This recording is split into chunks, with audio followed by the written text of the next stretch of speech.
And ladies and gentlemen, thank you for standing by, and welcome to the California Endowment Webinar number 3, Social Norms, Changes, and Race.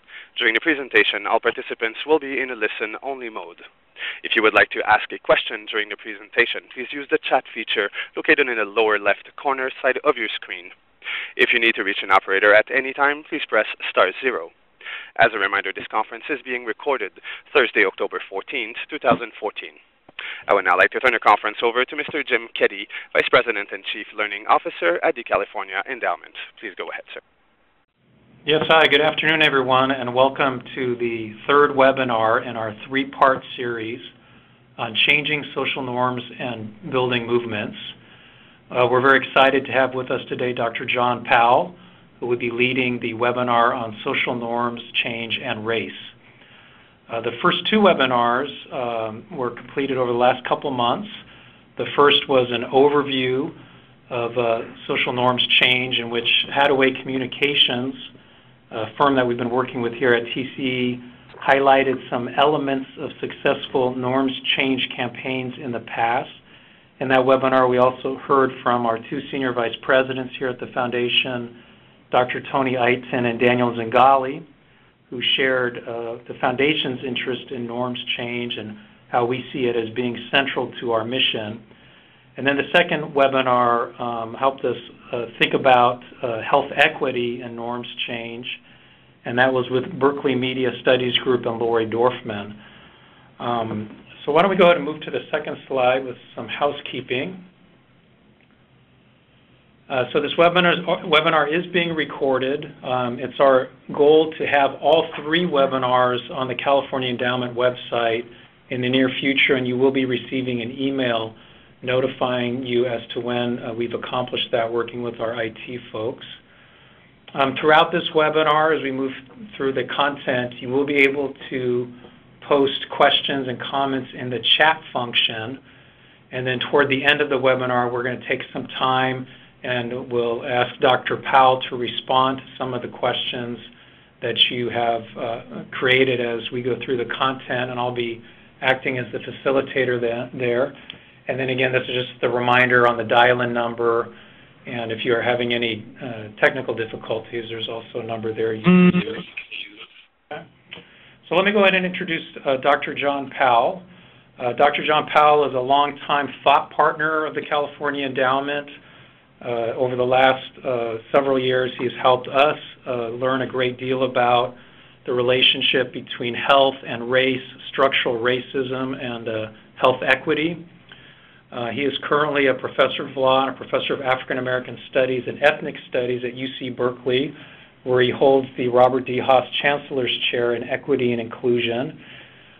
He's known really all over the world for his work in the areas of civil rights and civil liberties and a wide range of issues including race, structural racism, ethnicity, housing, poverty, and democracy. We're very excited to be able to have him with us this afternoon, and without further ado, I'm going to turn this over to Dr. Powell.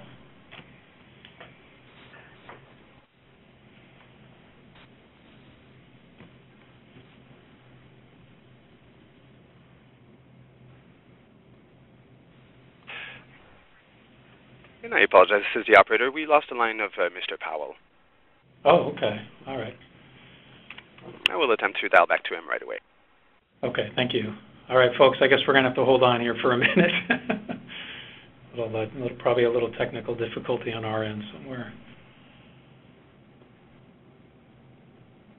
We have about 122 people right now on the webinar, which is very exciting. I was mentioning earlier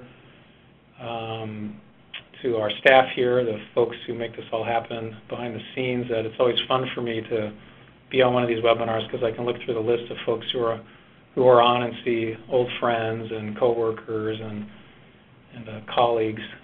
So it's always a great little moment. I apologize. We've been reconnected with the line of Mr. Powell. Yeah, Dr. Powell, this is Jim. Yeah, you're back online, and I was just turning the webinar over to you. So it's, yes, I appreciate that, Jim. So thank you, Jim, and thank you, California Endowment, and especially thank all the people on the webinar. So you can see that what we're going to be talking about today is moving beyond social movements, structural racialization, network, belonging and othering, mind science, and targeted universalism. And that's a lot to cover in a little more than an hour, so we may not get through all of it, but that's the goal. And what I'm going to try to do, I know many of you have already been to one of the earlier webinars, so you may have touched on some of these subjects. I'm assuming that most of you have had some familiarity with some of them, but I'm also trying to introduce at least a couple of new concepts that might be useful for you. And I look forward to getting your questions later on. Initially, when the endowment asked me to do this, the webinar was actually described as building movements. And when I looked at it, frankly, I decided that we don't want to just build movements. We want to actually move beyond movements, because movements by themselves, while releasing tremendous, oftentimes pent-up energy, they're not sustainable. And one reason they're not sustainable is because they oftentimes don't build an infrastructure. So what I want to suggest to those on the webinar and to the endowment itself is that we're actually trying to do more than build a movement. We're actually trying to build an infrastructure that allows the movement to go forward. And you see on this slide reference to Lewis Powell's memo, which was all about building an infrastructure for the right. If you haven't looked at this memo, it's worth reading. You'll see that most of the things he actually called for are actually in place now and didn't exist prior to his calling for it. And you could do similarly with General Motors. So in a sense, we're talking about a number of things. We're talking about what I call structural racialization, and you'll know why I use that long, clumsy word in a minute. Implicit bias, or the mind science. It goes actually beyond just implicit bias. And power. So those, in a sense, embedded in that is a theory of change, that you need really all three, and they're related, but distinct. And embedded in that, implicit in that, is also organization and vision. So what are we trying to accomplish? And what's the infrastructure or organization that helps us accomplish that? And it's really quite important that we're clear on that. As they say, when you don't know where you're going, any road will take you there. One reason I use the word structural racialization instead of structural racism, and Jim is right, I was part of a caucus in the early 90s that actually helped reintroduce the large society to the idea of structural racism. Halfway through that, I decided that racism wasn't the proper word, that we're really talking about, and there's some debate around this, but we're really talking about racialization in the sense that structures don't always have intent. You can have racialized outcomes without there being any racist present. And so it's not clear that that's racism. You can actually have structures where people of color are in powerful positions, from the president over, and still those structures produce racialized outcomes. So I think it's misleading to call them racism. But anyway, that's the reason I use the word structural racialization. And what we're concerned about is that structures can marginalize people around certain axes. Race is one, gender is another, disability, sexual orientation.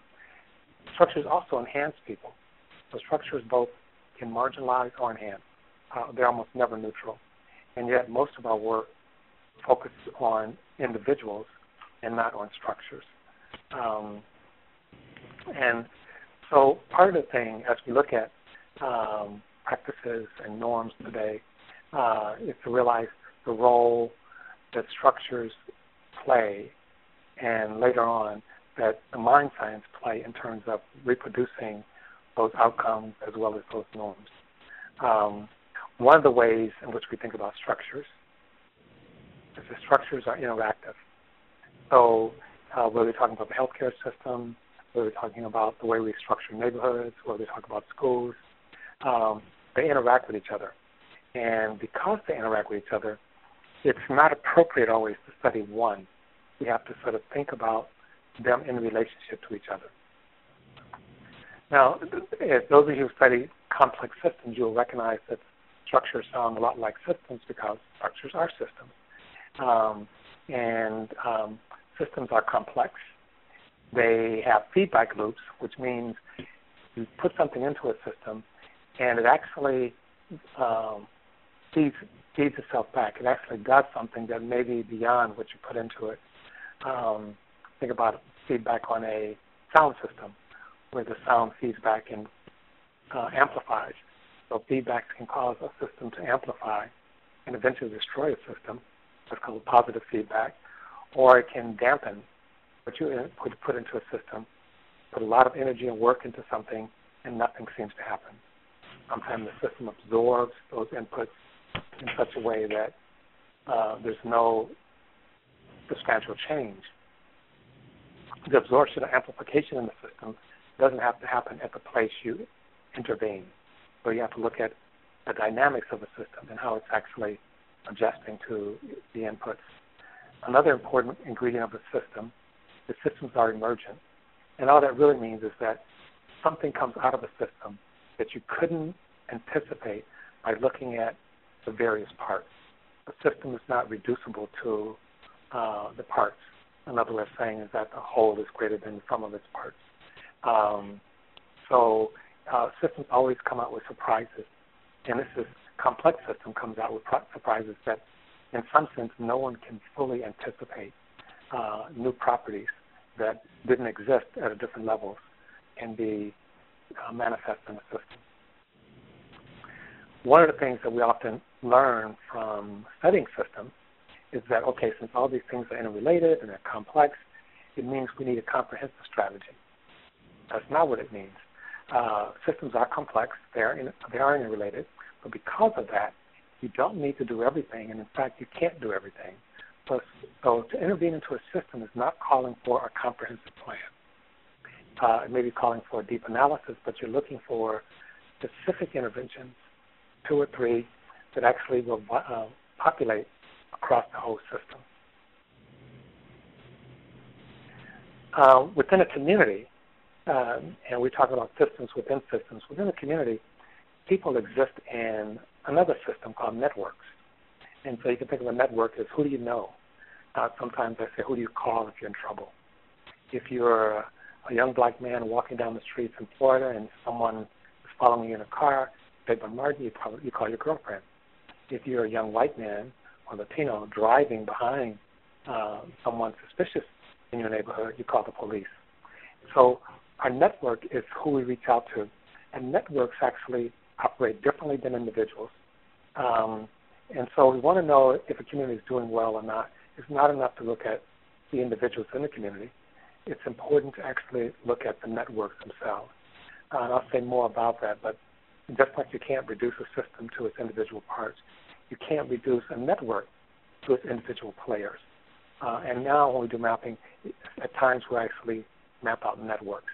And networks are of different kinds. They're what I call flat networks and vertical networks. Flat network is where everybody is on the same plane. Think about jobs. 83% of jobs are actually gotten through word of mouth. If you're in a network where no one has a job, no matter what you do, you're not likely to get a job. Whereas if you're in a network with the same qualification or less qualification, where people know about jobs, you're likely to get a job. Not because of your personal capacity or your personal grit, but because of the networks you're in. And the networks are thin or thick. Thin networks are where people are linked. You can think of 10 people who all know each other. Each person knows one other person in the network, but no one person knows 2. That's a thin network. So there's a thick network where 10 people, everybody knows everybody. Information travels much faster in a thick network, positive and negative information. So you think about something like the current epidemic we're dealing with, Ebola, obviously part of the network. And the thicker the network, the faster that disease will travel. One of the things we learn from systems and structures is that you can't understand the structure or effectively engage the structure by just focusing on one dimension. The structure is just that, or system. It's multiple things interacting. And the most important thing about a network, in many ways, are not the things, but the relationships in the network.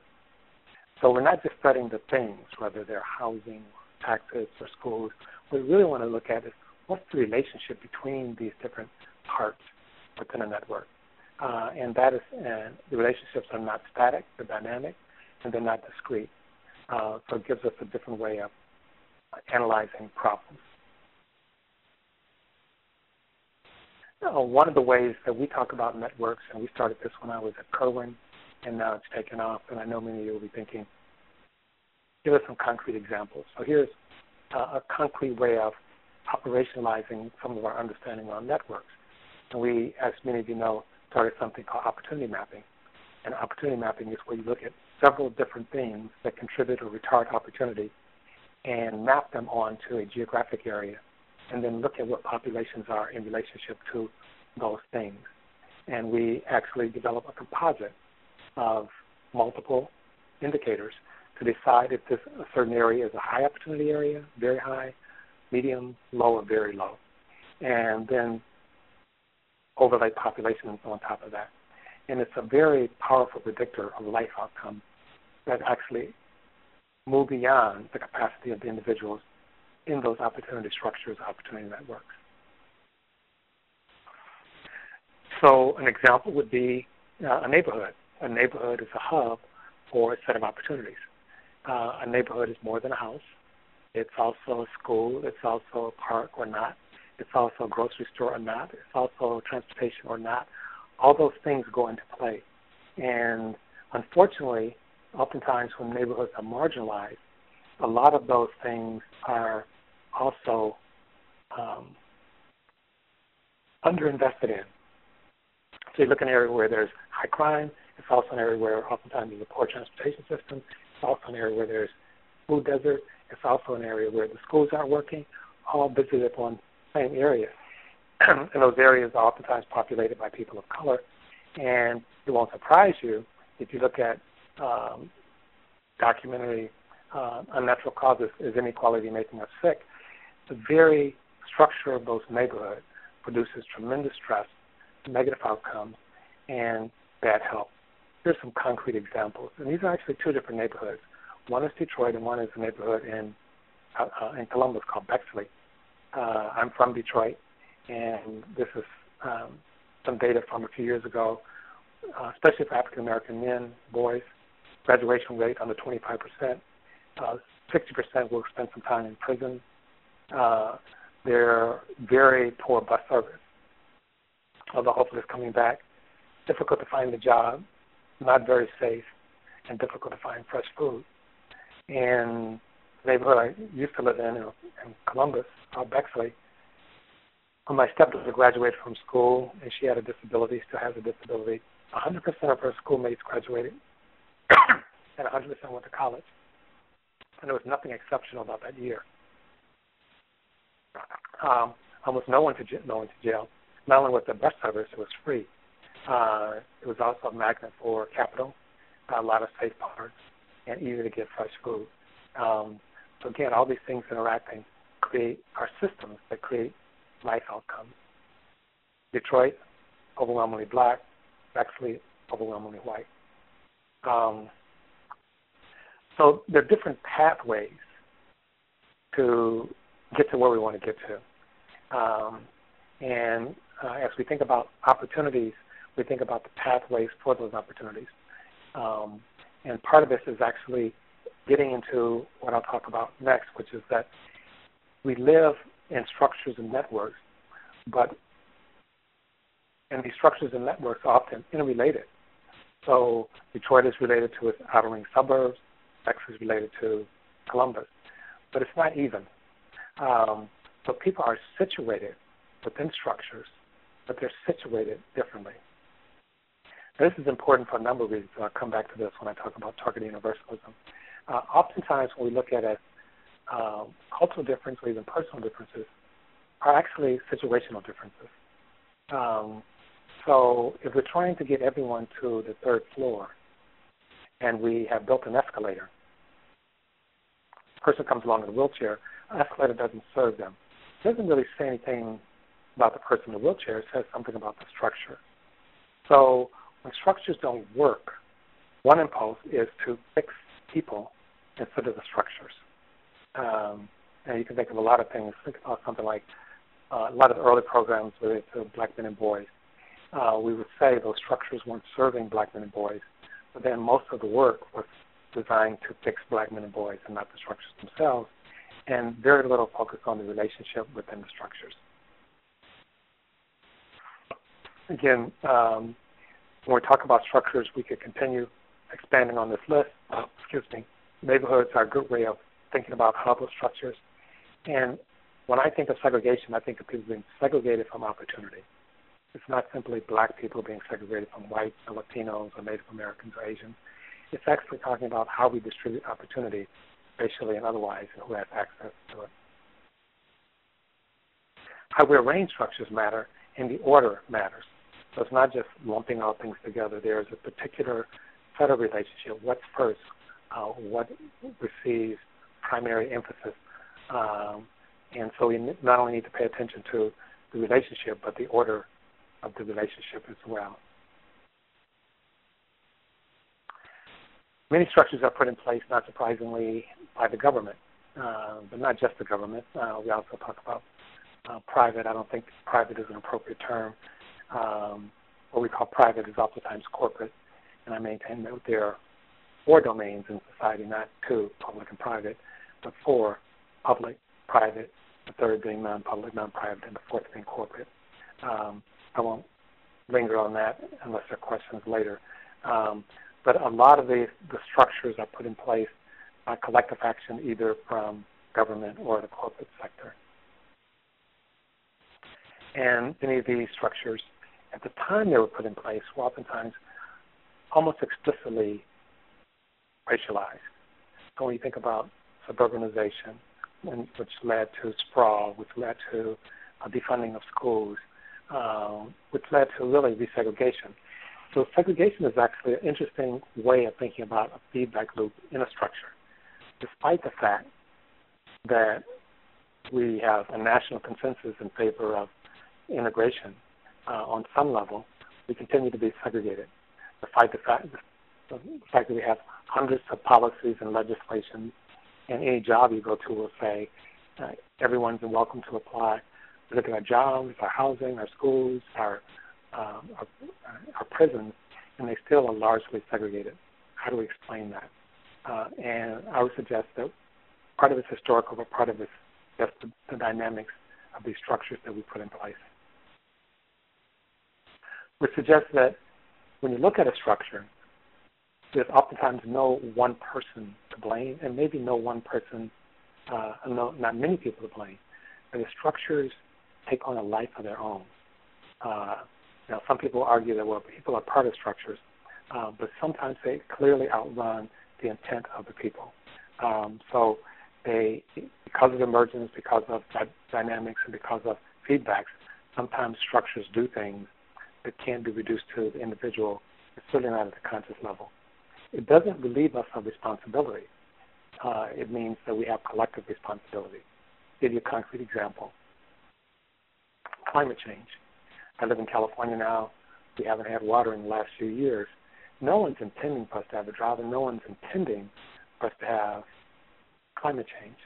But our collective action, the way we arrange transportation, the way we rely on fossil fuels, collectively, although some people would still debate it, but not many, collectively we're causing climate change. Not intent, but our collective action and the way we structure transportation in our country, which means we need collective action. We don't have to find a bad person that wants the earth to warm up. Which suggests that we need to actually pay attention to both what our structures are actually doing and less on intent. Think of something like Ferguson. In many ways, one could have reasonably predicted with some probability Ferguson's and many more Fergusons, given a whole line of things that preceded it. And it's not simply a result of a bad police or even a bad police department. So structural racialization promotes inequality, which promotes different health outcomes. And so when we think about what race is in our society, race is a social and cultural location. It's not simply a biological trait or a trait that actually is endemic to the person. It's the way in which we organize our opportunity around different people, and therefore we produce different outcomes. It can't be reduced to the person, nor can it just be reduced to poverty. As a social location, race is actually a number of factors coming together to locate opportunity for different populations. Some of you may have seen this data looking at low birth and mortality in terms of birth. It normally tracks along income, and one of the outliers are black women. So educated black women are more likely to have premature or mortality at birth than white women who drop out of high school. And when doctors first looked at that, they were quite surprised. It turns out the stress associated with race is probably the culprit. So race itself and the way we racialize opportunity is a serious health factor in our society. Another serious health factor, as well as a factor of well-being overall, is whether or not we belong or we're othered. And we've all had the experience of going somewhere where we felt like this is not my place. And it can be from mild to violent. So when people don't feel like they belong, and sometimes they don't feel like they belong because we send a strong message that they don't belong, it has serious consequences along almost every axis. The opposite of belonging is being othered.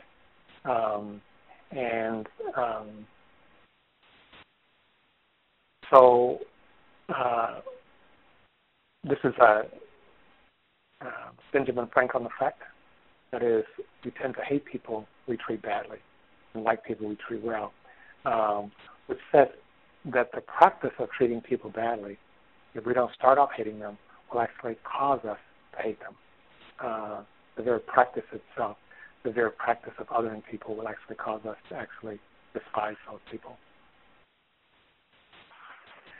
So, some application. In UT Austin, black students were doing very badly in terms of graduating, and Latinos were doing only marginally better. And they had all of these programs in terms of remedial programs. UT Austin's a hard school, and they were thinking these students were really not up to speed. Those programs had very little impact. It turns out that what was driving the students' underperformance was a sense of not belonging. And once they had addressed that, their students, almost black students and Latino students, started graduating almost at the same rate as white students. Had no negative effect on white students. And one way that this was done was to actually name it. So the students were aware, either implicitly or explicitly, that this was not their place, but they were all isolated. And when someone actually started talking to them, especially someone of power, talked about, or older students, talked about how alienating a black or Latino student might feel at UT Austin, it was cathartic. So one of the lessons we get is that we have these deep feelings, and they're not just feelings, they're social feelings, not just individual feelings. It's important to surface them and find a way to talk about them in a constructive way. So this takes us to the mind science. And many of you, I'm sure, have already been exposed to the mind science. The thing that's most popular today are things about implicit bias. Although the mind science goes beyond implicit bias, and I'll just touch on a couple other areas today.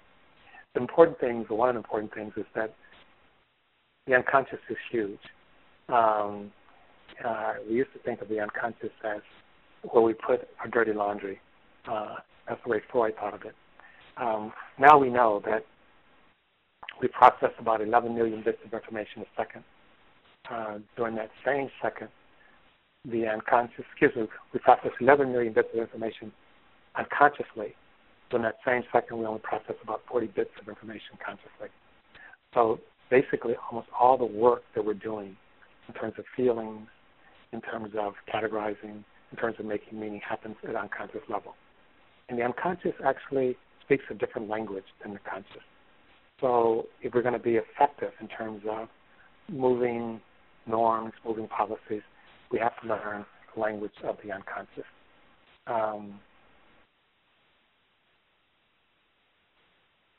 So this is a stroke test. Some of you may have taken it. It didn't quite come up in the webinar as we had planned, but the idea is to be able to read those colors as fast as you can.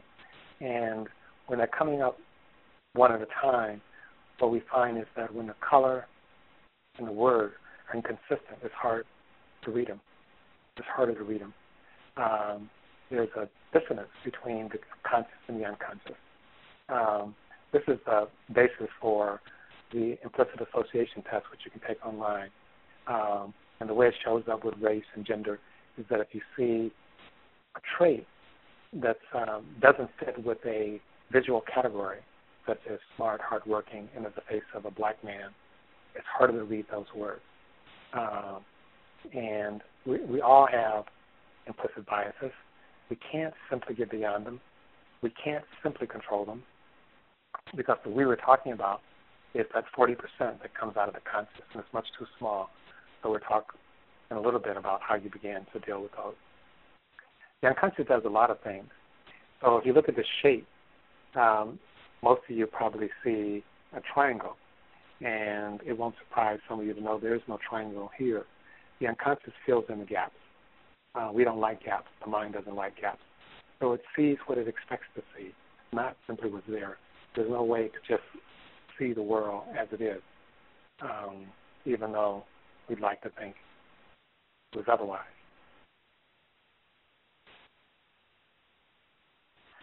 So these are three roles of the unconscious. It sorts into categories, it creates association between things, and it fills in the gaps. This is called schema.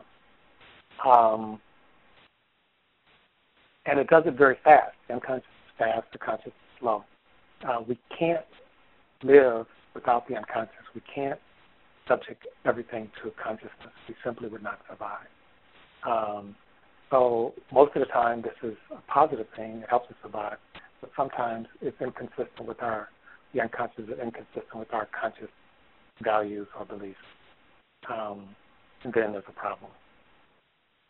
And in areas of race, there's strong evidence that this is the case, that most Americans actually want to be racially fair at a conscious level, and yet most Americans, especially white Americans, are not only obsessed with race at unconscious level, but carry very serious racial biases. I should hasten to add, it doesn't mean that they're unconsciously racist. It means that they have racial biases. And it may not surprise some of you that people of color also have racial biases. These biases that we have at our unconscious are largely social. They're not individual. The unconscious is reading the environment to make associations. Think about Pavlov's dog. The ringing the bell and feeding the dog. At some point, the unconscious creates a neural network.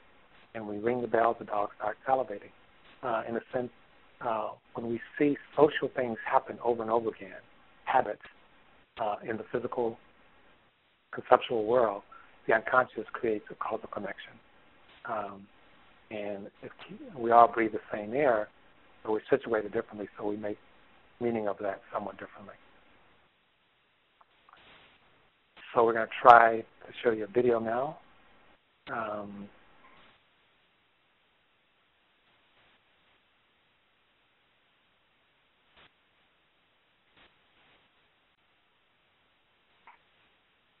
And some of you may have seen this before. This is an awareness test. How many passes does the team in white make? Go!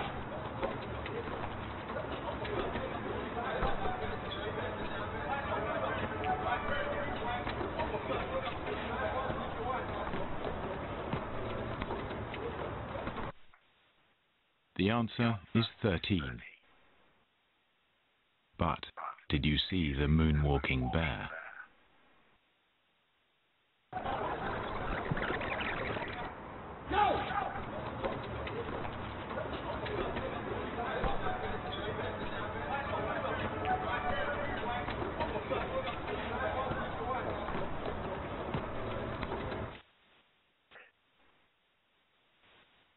Okay, so let me just talk you through what happened. Many of you probably didn't see the bear, especially if this is the first time you know a video. Some of you who've seen the video, they have not only seen the bear, because you're looking for it, but you didn't count. The reason most of you didn't see the bear, if you hadn't seen it before, is you were primed. So since the unconscious is doing most of the work, and you only have 40 bits of information consciously to process, which 40 do you choose? We don't have complete control over this, but we have some control. And priming is one way of telling the conscious what to notice. And so it said, team in white, counting the ball, the passes. You just exhausted your 40. Anything else that comes along, you don't consciously notice, but you unconsciously notice. Now, for those of you who've seen the video before, you're now looking for the bear, but you're not counting. So you may have seen the bear, but you didn't get the number of passes. So, again, it's hard to, this is called priming. We're primed all the time in our society. We're told what to notice. So we're going to notice different things about different race, about different genders, and it's because our society, our environment, our stories are priming us.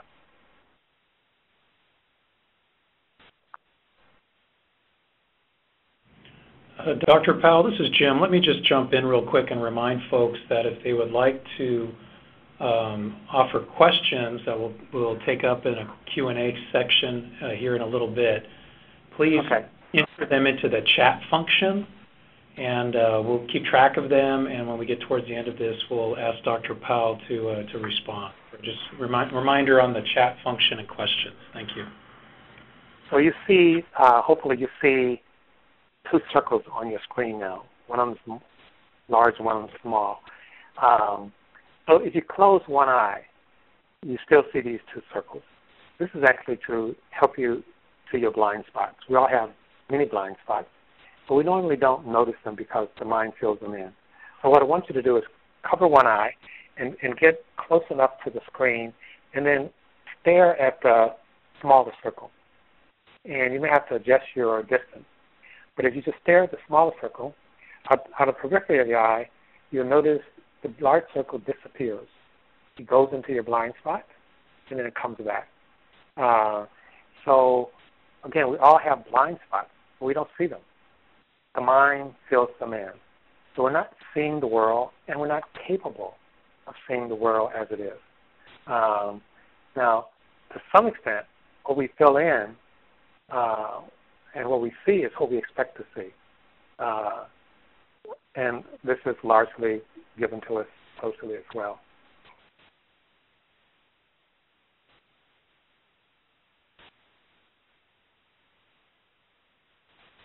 So all of this actually produces what we call implicit bias.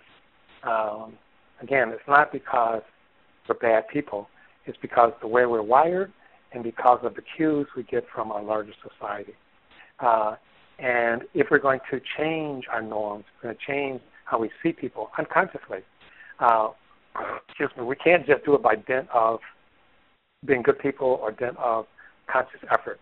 We actually have to be aware of how our unconscious works and start to make some interventions at this level. This is like something I call the circle of human concern. This is empirical. We can measure this. We actually have, we're wired to recognize other human beings. That's an evolutionary process. But we know from some testing that we've done is that some people at unconscious level are not seen as human. That part of the brain that lights up when we see another human being does not light up when we see certain people. And this is a national test that you're looking at now. And it shifts. There are things we can do to cause people to become seen as more human. So undocumented immigrants, people who have been incarcerated, we oftentimes don't see them as human, which means it's very difficult to develop policy for these people that unconsciously we're not seeing as human.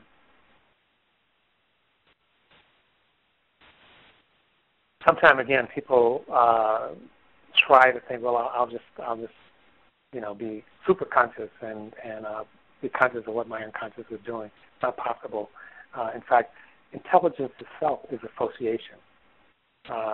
So most of the things that we know because of association. We actually don't, most of us who can walk, we really don't know how we can walk. Most of that work is done at an unconscious level. Same thing with talking. We don't really know how we talk. We just do it. The unconscious is because the unconscious is capable of moving very fast, doing complex things in a relatively effortless way.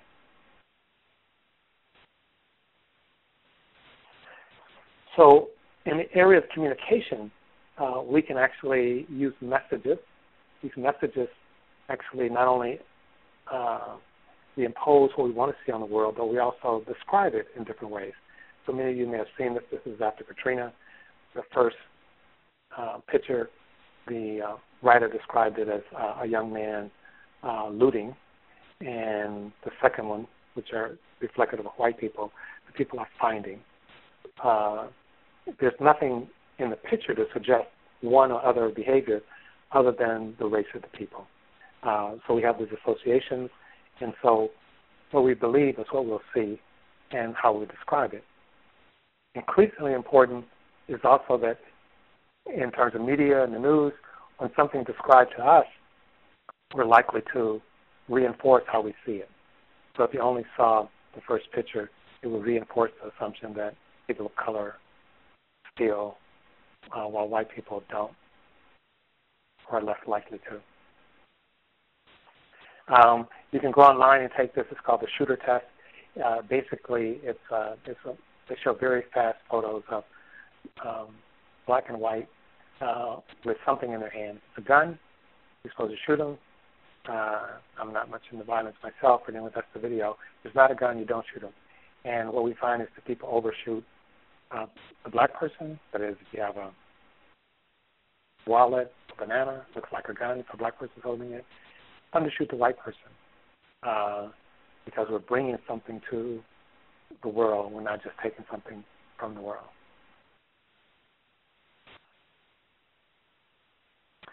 So sometimes people hear this and they get a little depressed. It's like, well, if we have all these structures and now we have this unconscious is driving us, what's a person to do?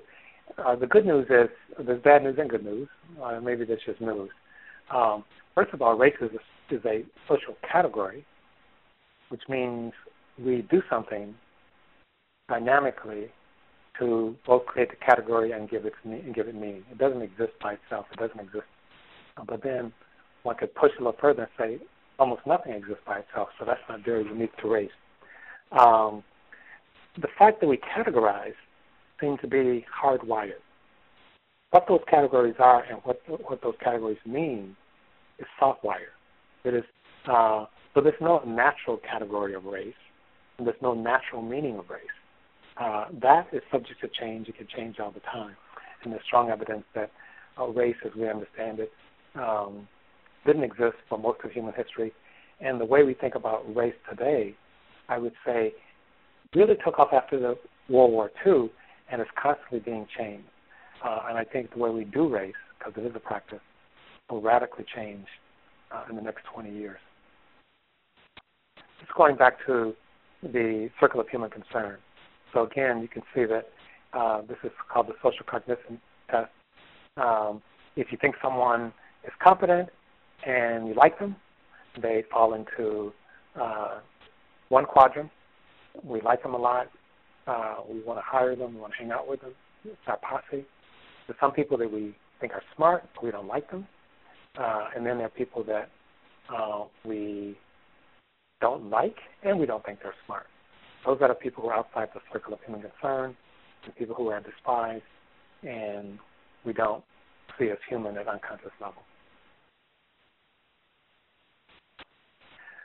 One of the things, and one of the mistakes that people often make is they assume that there's the stuff of the mind, and then there's the structures.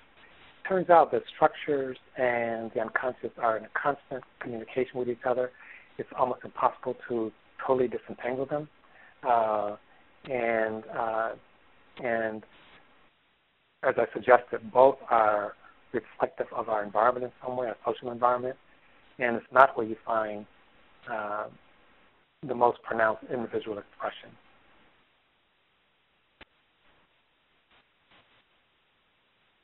So I talked about implicit bias. Let me just talk a little bit about stereotype threats. This is the work of Claude Steele, who now is the provost at Berkeley. When people are aware that their important trait is under some kind of threat, it has a way of causing them to underperform. So the same person. So what Claude has done is take some Asian American women at Stanford Graduate School and prime them by telling them, I'm so glad you're here. I love teaching at Stanford because there's so many bright women. 20 minutes later, he gives them a math test. They don't do well in the test. Women from the same pool, he a second time says, I love teaching here at Stanford because there's so many, so diverse, so many Asian American women. Now he gives them a test, same test, and they perform very well. First example, he actually activated their womanness, and they are aware, like most of us, that women are not supposed to be good at math. They're actually afraid on some level they're going to confirm that fear, and out of that fear, they underperform. Their mind is split, if you will. They're, instead of paying attention to the test, they're paying attention to the fear. All of us carry these fears. He does the same thing with white men and black men playing golf. He said golf is a game of natural prowess, and people overthink it. It's just going out there hitting the ball. Then the black men perform well, the white men don't perform. Then he says, second time around, golf is a mental game. It's all strategy. Now the white guys perform, and the black guys bomb. In terms of education, if you give black and Latino students a test and tell them it's a standardized test and then have them check their race, their performance drop. If you tell them it's just a game or it's a diagnostic test and don't have them check their race or have them check the race after the test, they perform very well. So we're constantly primed by what we hear, by what we see, by what we smell, and this is one of the areas where we should be very cognizant of the kind of interventions we might make. This is the test I just described to you with young black men. So how do we change this? How do we change implicit bias and structures? Well, first of all, it should be clear that we're talking about the environment itself. So we don't want to just fix the people, but people are part of the environment. We want to change the environment. If someone has asthma and they live in Shanghai, you could give them inhalers and a gas mask, but the problem is not really with them. The problem is with the air. So how do we fix the air? How do we fix the escalator and not the person? First of all, we have to understand the interface between different groups and the environment, and that's partially what opportunity mapping does. We also have to tell different stories. We not only live in the physical environment, we live in metaphorical environments. We live in stories. I remember when my daughter was young and we were watching a movie together, and it was a monster movie, and the monster was in a closet, and the protagonist, the young white woman, was going to go in the closet, and my daughter screeched. And I said, don't worry, she's not going to die. And, of course, she didn't die. And my daughter was like, how did you know? You know, you don't kill young white women at the beginning of a movie. Black guy, black woman, now they're disposable. Now, that's just a movie, but to the unconscious, that's more than a movie. We're creating disposable people in the minds of all of us, really. The other thing, though, is you look for inflection points. You look for things that are most important in terms of reproducing or disrupting the dynamics of the system, and you try to intervene there. You can't do everything, but you can focus on those inflection points. But you can't change implicit bias, but you can be aware that it's part of our lives. Now, one way that you actually know what's happening within a structure or a system or implicit bias are patterns. So when you see patterns happen over and over again, it tells us there's probably something going on. It doesn't tell us exactly what's going on or why it's going on, but it tells us to look more deeply. And so I recently saw a data set that said African-American men are 21 times more likely to be shot by the police than white men. That's interesting data, disturbing data. And you immediately get into debate as, well, or is it because, whatever, they're resisting arrest? 21 times more likely? I don't think that explains it. It invites us to look at both the structure as well as implicit bias. And then consider the language that we're using. The language actually is constantly priming. So when we describe affirmative action as a preference or assistance, we're activating different parts of the brain. And obviously the right wing is aware of this. We need to be aware of that even more so. We also need to be moving from the transactional to the transformational. Now, so transformational basically just means that the structures as they exist right now can't really get us to where we want to get to. You actually have to have what we call radical change or transformational change.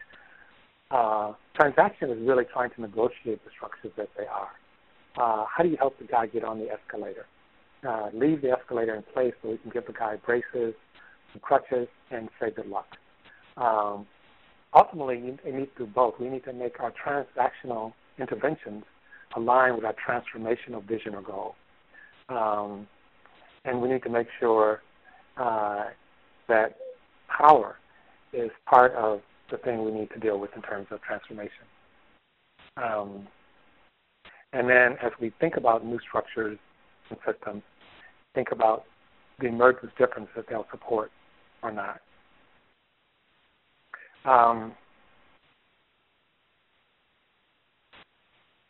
So I should just I got a quick note.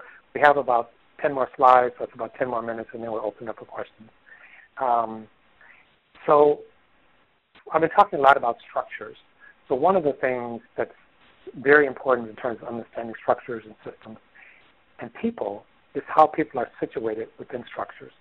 And our situatedness is actually more important than our interests. Or to put it differently, our situatedness actually helps form our interests. When we talk about the interests of people in a certain community, we're actually implicitly talking about their situatedness.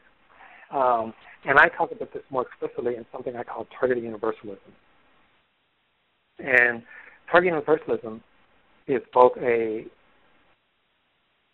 communication strategy as well as an operational strategy. And I'll come back to that in a minute. But it's one of the concrete ways of intervening or engaging structures and systems, both implicitly and at the macro level. So we're talking about thinking in different ways, talking in different ways, and acting in different ways. We're talking about transforming structures to actually produce outcomes we want in a transformative way. We're talking about personal and social responsibility. What do we need to do collectively? We tend to emphasize the personal and de-emphasize the social.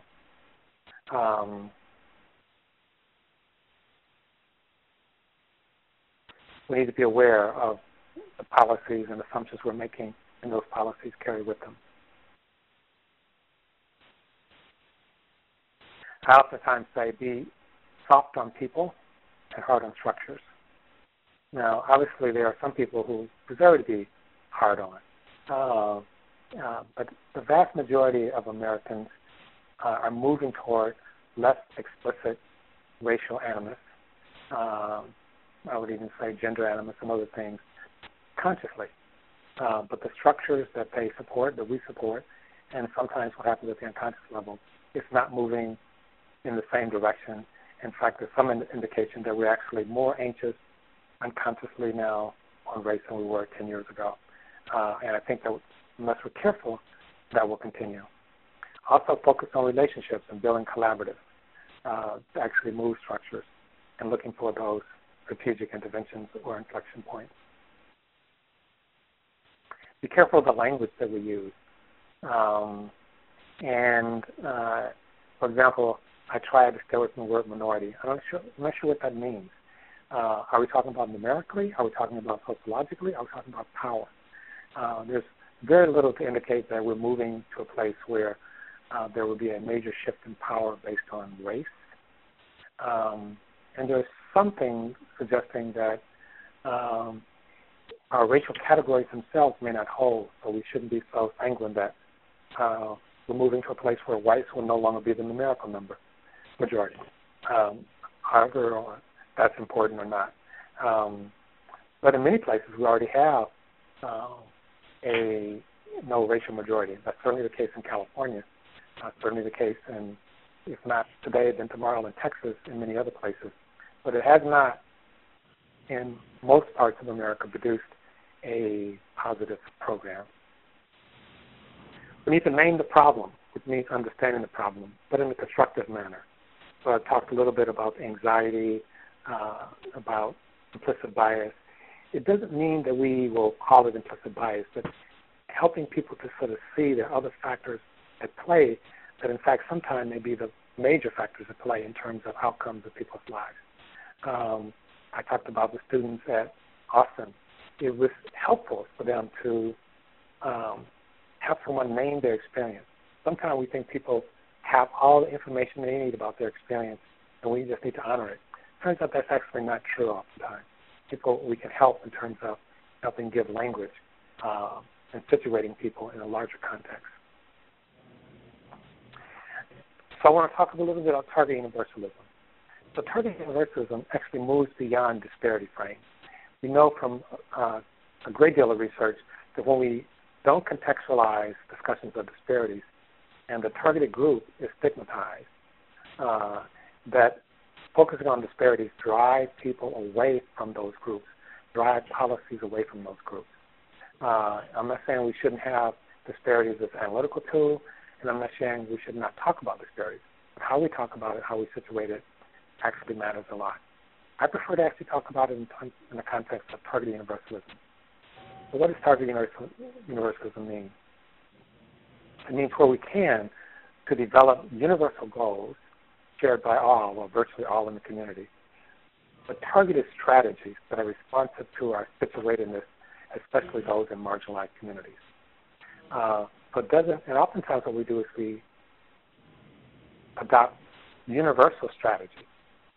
We're going to get everybody the same, not recognizing, not paying attention to the fact that people are situated differently.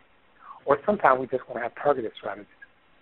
From a practical perspective, targeted strategies, when you just are focusing on marginalized groups, don't elicit the political support they need to be sustainable. So that's sort of a practical question one has to look at. Again, universal goals, targeted strategies based on how we're situated. And it's actually, we're actually looking at how strategies and how our situatedness hold us back and enhances us. So structures don't just hold us back, so we're not just trying to remove discrimination. We actually want to look at how structures enhance some groups over others, and what we can do to make structures work better for all of us.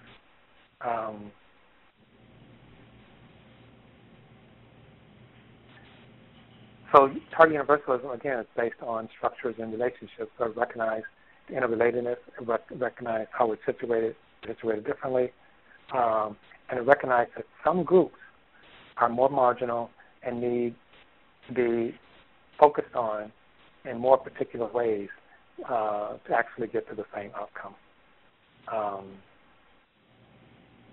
It doesn't mean triaging. It doesn't mean picking one group over the other. It's basically saying we're all trying to get there, but what is needed to get us there will be different.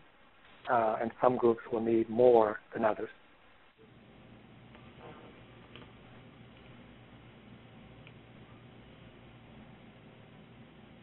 I'll just let you look at this for a second.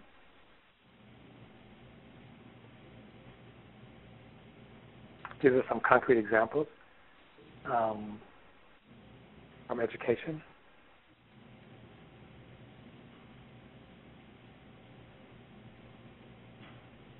So parents, children who live in concentrated poverty will need something different than parents and children who are maybe live in concentrated poverty, but also recent immigrants. English is not their first language. So I want to give you just a couple of examples that have worked. I should mention targeted universalism has been adopted and used probably close to 100 times across the country. This is a situation in Portland, a schism between, on one hand, Black, Latino, and Native American, on the other hand, white environmentalists in the city of Portland. The social justice groups, what I should call the Black, Latino, Native Americans, was focusing on disparities, and the environmental groups was focusing on what they thought of as universal, like we got to save the environment.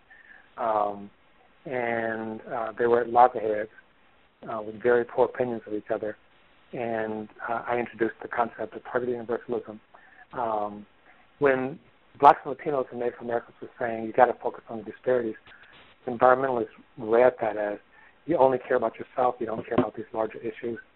When environmentalists focus on the environment, the social justice group thought them as being soft racist and not really caring about people of color. I can tell you that in a very short period of time, this loggerhead was broken.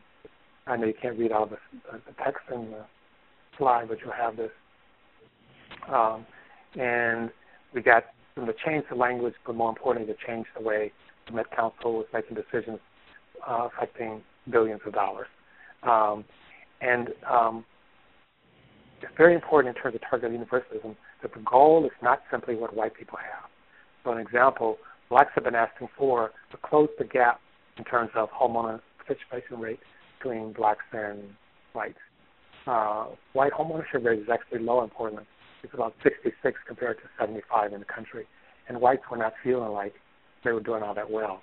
But according to Black side, 40%, that looked pretty good. Native Americans are at 25%. What we're able to do is say the goal is to get above the national average, to get everyone to 75 or 76. There's been some movement for whites, a bigger movement for Blacks, a bigger movement still for Latinos and Native Americans. And the way you would do it would have to be differently for each group. But that changed the discourse and changed the operation. Similarly, in Cleveland, we talked a lot about resources, and I did a major report in Cleveland. I think it's still available online, about 300 pages, a 2-year project where Cleveland was the first region in the country that produced a report supporting regionalism that was proffered by the African American community. And even during the report, though, it's very important that it be clear that the goal was to fix the region for everybody, not just the African American community. So to give you one concrete example out of Cleveland, there was an issue about sharing resources. The white community felt like they didn't have enough resources and they wanted the house to them. The Black community felt like they certainly didn't have enough and whites had many more and they should have some kind of revenue sharing. And it was that, and among other things, was a game stopper. What we got them to do was to agree that we need to grow the whole region, that we wouldn't redistribute any existing resources.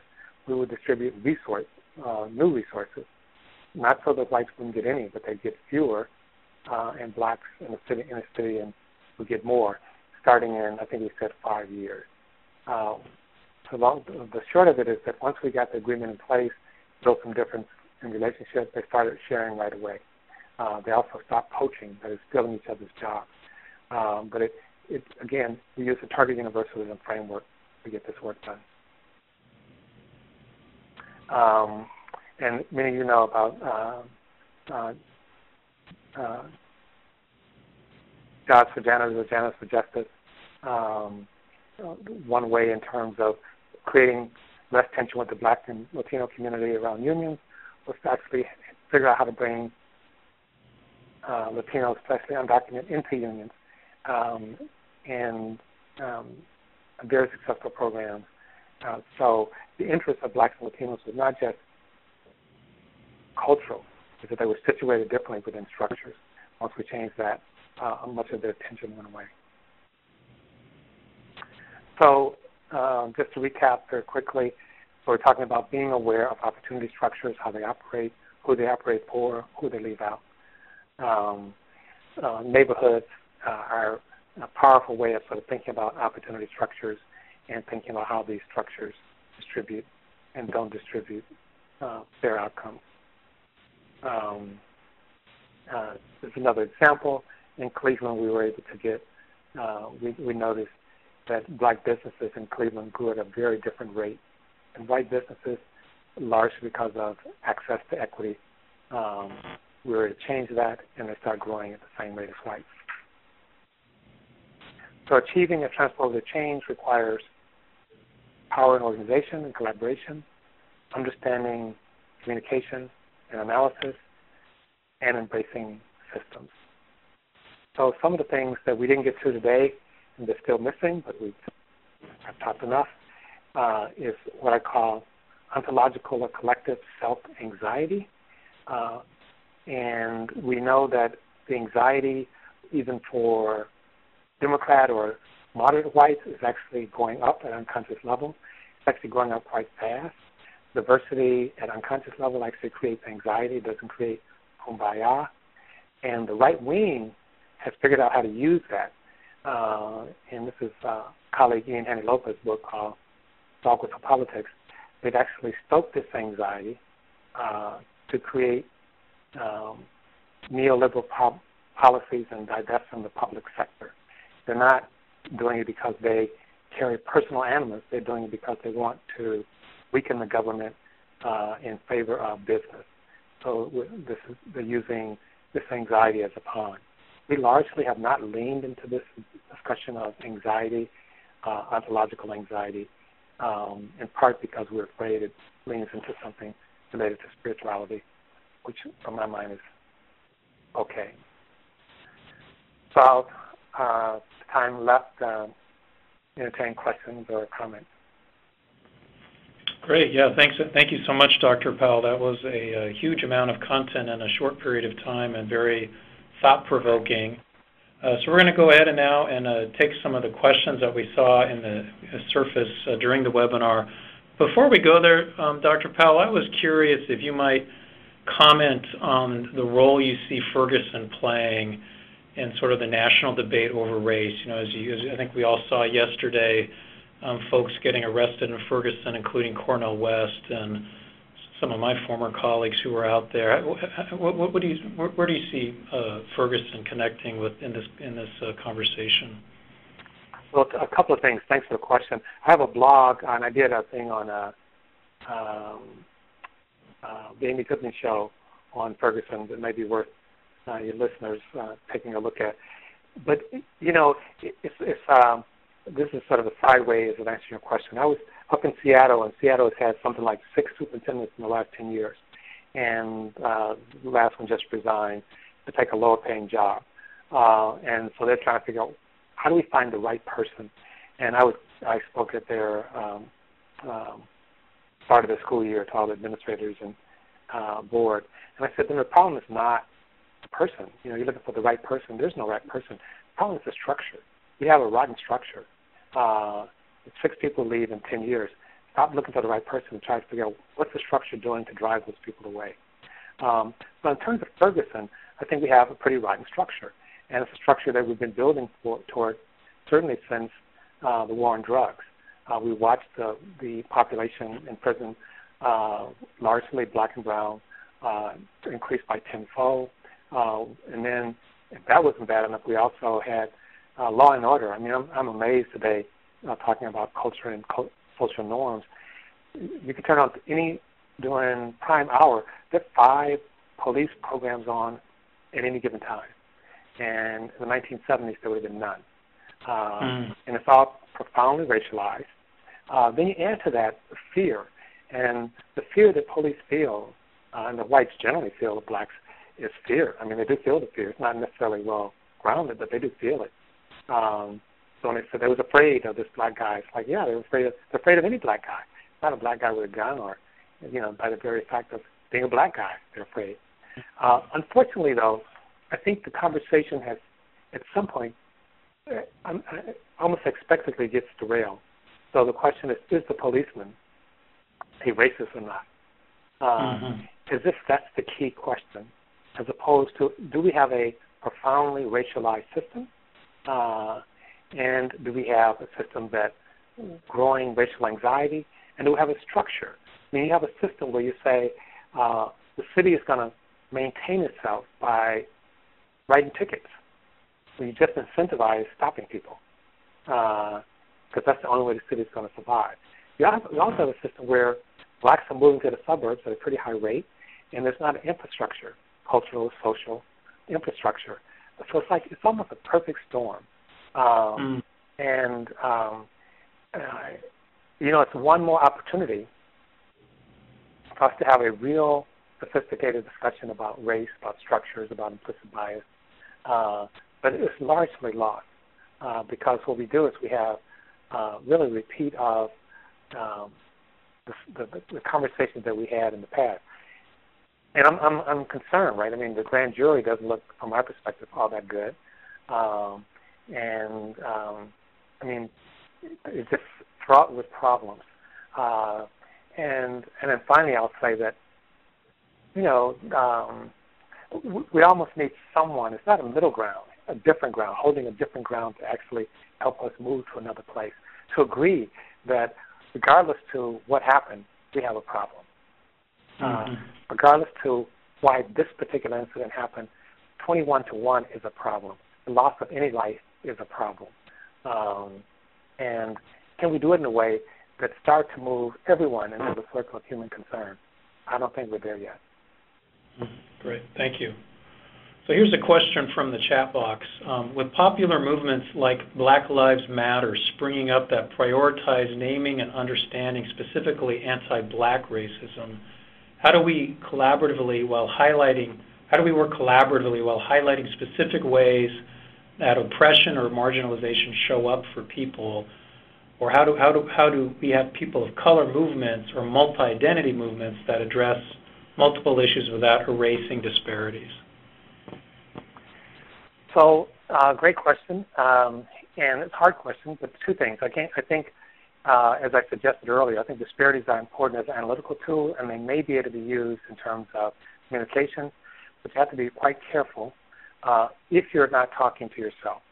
If you're talking to someone who, at an unconscious level, starts off by believing that blacks are more violent, and we just cite difference in arrest rate, what the unconscious will do with that is that they're more dangerous. If you cite the Latinos are more likely to drop out of school, and the difference in rates of suspension, what the unconscious would do with that is that they don't care that much about school. So you really have to become much more sophisticated at talking to the unconscious.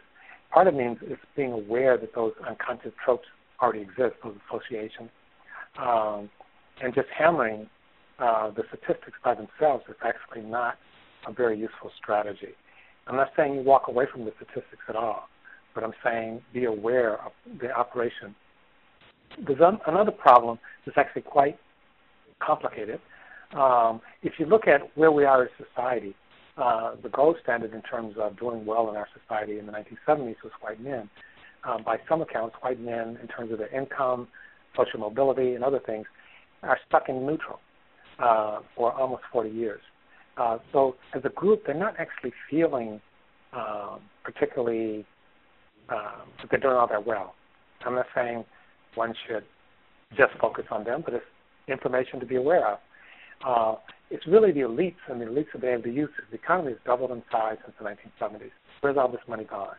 It hasn't gone to white men. It hasn't gone to white women. Certainly hasn't gone to black or Latinos or Native American or Asian. Where's it gone? It's gone to the elite. The elite is largely outside of this conversation.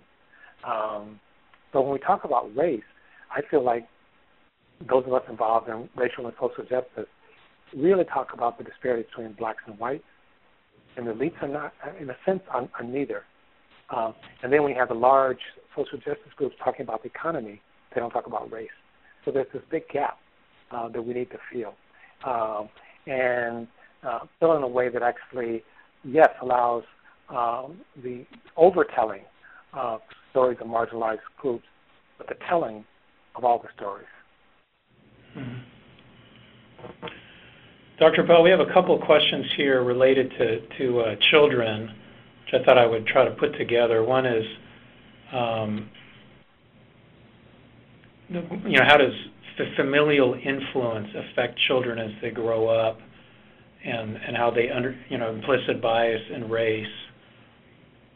And then the other is about recent studies in Oakland that look at young people growing up with PTSD from growing up in the particular neighborhoods in Oakland where they live, and how does that relate to what we're talking about here today? So you want to talk a little bit about young people growing up, and I mean those are kind of two different questions that I'm trying to lump for you, not very artfully. Right. Well, in terms of post-traumatic stress syndrome, actually I just gave this talk at the San Francisco School District, and I said, so the San Francisco School District expels or suspends blacks, and mainly black boys, at a rate of 11 to 1 to the white and Asian population. This is San Francisco, a liberal school district, 11 to 1. And so you might say the goal is for the school district to treat all the students the same. Actually, that's not the goal, because they're not situated the same. Blacks and Latinos, the blacks in higher rate, are about 6 times more likely to suffer from post-traumatic stress syndrome as their white counterparts, which means if a white kid and a black kid are acting up in the same way, evidencing the same behavior, 6 times more likely that the black kid is actually having a medical episode while the white kid is having a behavior episode. You wouldn't know that just from the behavior, which means really understanding how these things are inscribed not just in our environment but in our body. There's actually very strong evidence that something called epigenetics, that our gene patterns and is actually affected by the environment, and then it's potentially, and again this is sort of sobering, it's not depressing news, can be handed down for the next 4 generations.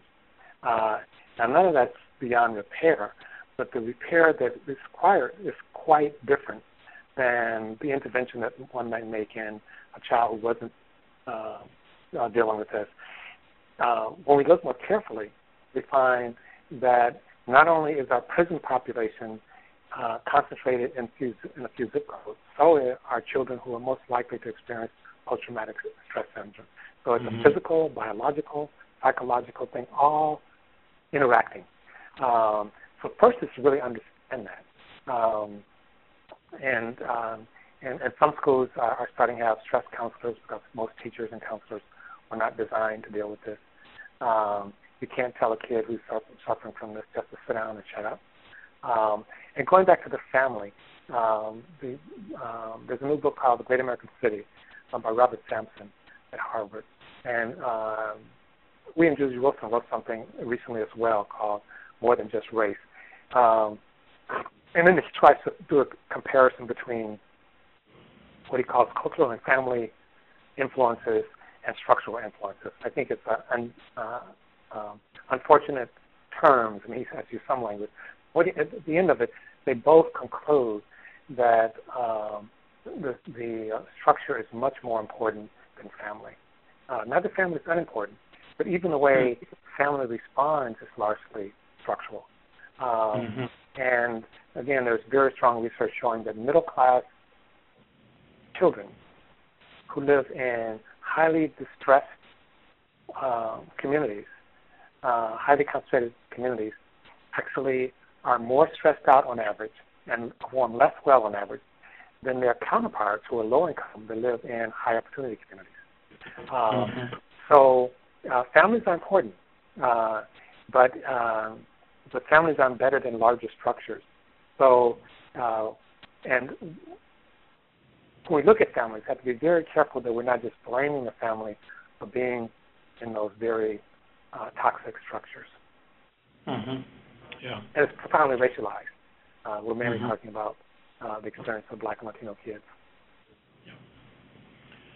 So this is a question that gets at strategy and what can we do, and which you addressed in the latter part of the webinar. This participant was wondering if you could talk more about inflection points, which I heard is like, what are the entry points to shift the dialogue or to change awareness or to expose implicit bias? Could you am I getting that right, or can you talk more about it? Close. It's more than just implicit bias, though, because first of all, we believe, too often we believe that we can just reframe the conversation. That's important, but not nearly enough. And I put in there, and I probably went over too fast, that best way to change implicit bias is to actually change structures and environment. So, for example, some people really believe, and this comes from the 90s, we believe that we could stop being prejudiced. We could teach people about not being prejudiced.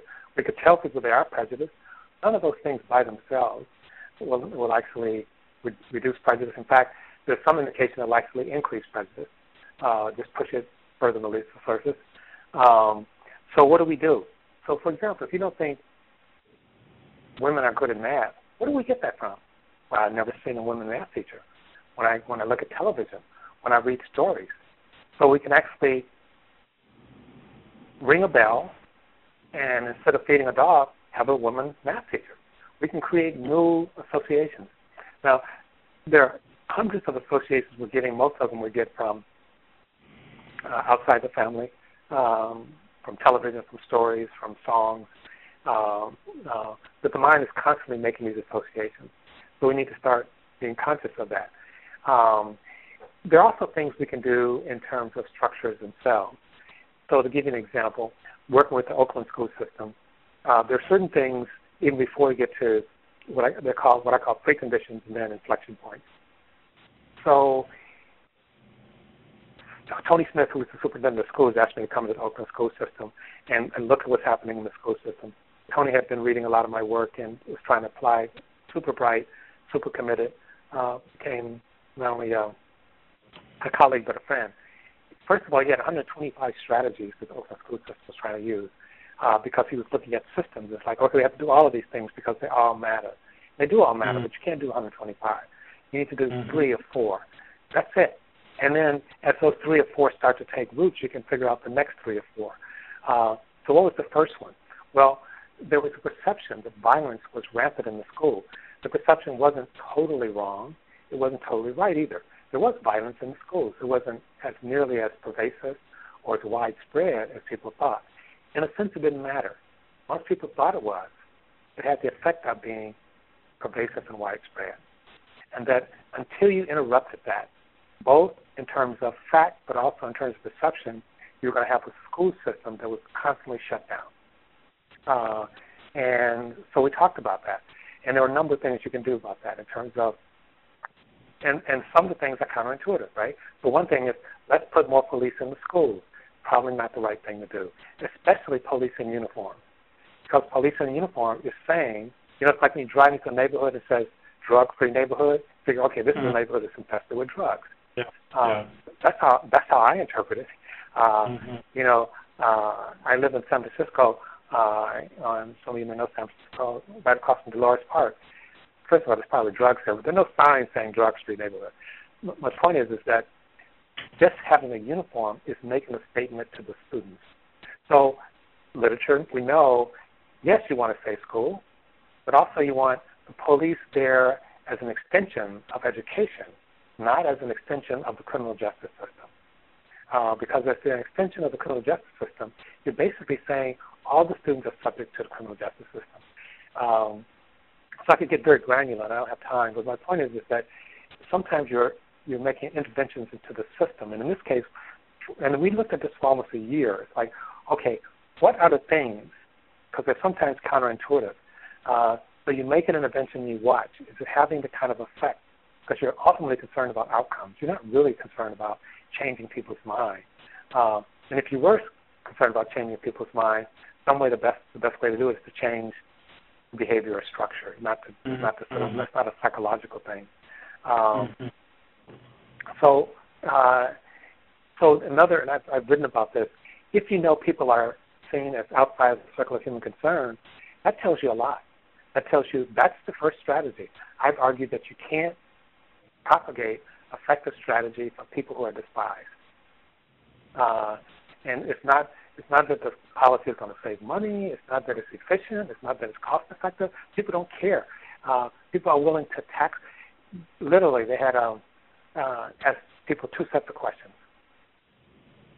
Should we make people in prison get a high school diploma and take some college courses? The answer was overwhelmingly no. Second question, the answer was overwhelmingly yes. Should we make them get a high school education and take some college courses? The answer was yes. The second question, should we allow them to graduate from high school and take college courses? The answer was overwhelmingly no. And what drove the answer was punitive. So if the content was irrelevant, so are we willing to spend more money to punish people in prison? Yes. Even if it means they go to college? Yes. And so the real problem is that for a lot of Americans, they don't see people incarcerated, certainly young black men, young Latino men, as fully human. And so we actually try to solve the wrong problem. We say, if you reduce prison population, you'd reduce expenditures. And that may be true, but it's irrelevant. The unconscious is not driven by data. It's not driven by facts. You have to really figure out the language of the unconscious. And anyway, so sometimes the intervention inflection point is something within the structure. Sometimes it's in a story. But it's trying to figure out if this works, if we can reduce the perception and actuality of violence in the schools, will it have a positive impact on school attendance, on learning, on post-traumatic stress syndrome, and the answer is yes. So you could say we're going to, anyway, so it's trying to find those inflection points and study them, and they may be far removed from what your charge is. I'll give you one last example. We were working with a school system in Columbus, Ohio. They had signs all over Columbus saying, don't move your kids in the middle of the school year, because a lot of schools move their kids, a lot of parents move their kids, so much so that some schools had 125, 140% attrition rate during the school year. But it turns out, again, we looked at it, it turns out a lot of the parents were moving their kids because they got evicted, because they got the gas turned out, because they ran out of money. So why are you telling them not to move? They don't want to move. They have to move. They got evicted. And so we said the solution is to build access affordable housing for those parents. And initially everybody said, that's not our job. I'm an educator. I don't do you've identified the problem, and now everybody punts and makes up a problem for the parents to figure out. Well, the parents can't figure it out. So anyway, those are just two examples of possible inflection points. Great. Thank you, Dr. Powell. Well, we are at time, and I have to apologize because we have a number of really terrific questions that we have yet to be able to engage around. But in respect to Dr. Powell and other folks on the webinar, I'm going to go ahead and wrap up. And so let me just remind folks that this was the final webinar in this three-part series on social norms change and health. You will be receiving a follow-up email with how to access this presentation, and we will be posting all three presentations on the California Endowment website in the near future. And before I completely wrap up, let me just ask Sunena or Jen, who are also on the line, our staff here at the Center for Healthy Communities, if I am if I'm correct in how we're taking the next steps, or if I'm forgetting something. So, Sue or Jen? Yeah, I think you've outlined everything, and we plan to send out an email to everyone alerting them to when it's been all posted. Great. Great. Okay. All right, Dr. Powell, any parting comments or any places you might send people to learn more about your work? I see you have your book here on the slide, Racing to Justice, as well as the Haas Institute's Facebook page, but any other comments you'd like to make before we close?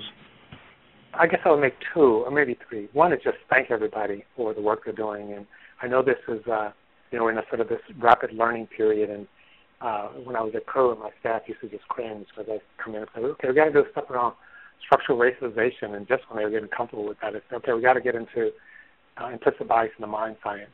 And I believe that the really big issues that we're missing, that sort of teased you with at the end of the webinar, is the stuff around anxiety, which is not covered in most of the work around implicit bias. It's actually there's some very good research on it, but it's not being used effectively outside of the academy on the left. It's being used very effectively by the right, and it's increasing. So at some point, we will have to get a handle on that. But there are sources out there, and I think people want to say something different. I think we're in a fast-moving environment, and on just multiple fronts. And so I think there will be some opportunities, and we need to get ready for them. And I would just invite people on the webinar to be in relationship with us and other researchers who are looking at some of these things to make sure that we're doing research that's useful for you, but also that we're getting it to you. Great. All right. Well, thank you again, Dr. Powell, and thanks to all the participants on the webinar. And please enjoy a peaceful and productive rest of your afternoon. Thank you. Thank you. Bye-bye. Ladies and gentlemen, that does conclude the conference call for today. We thank you for your participation and ask that you please disconnect your line.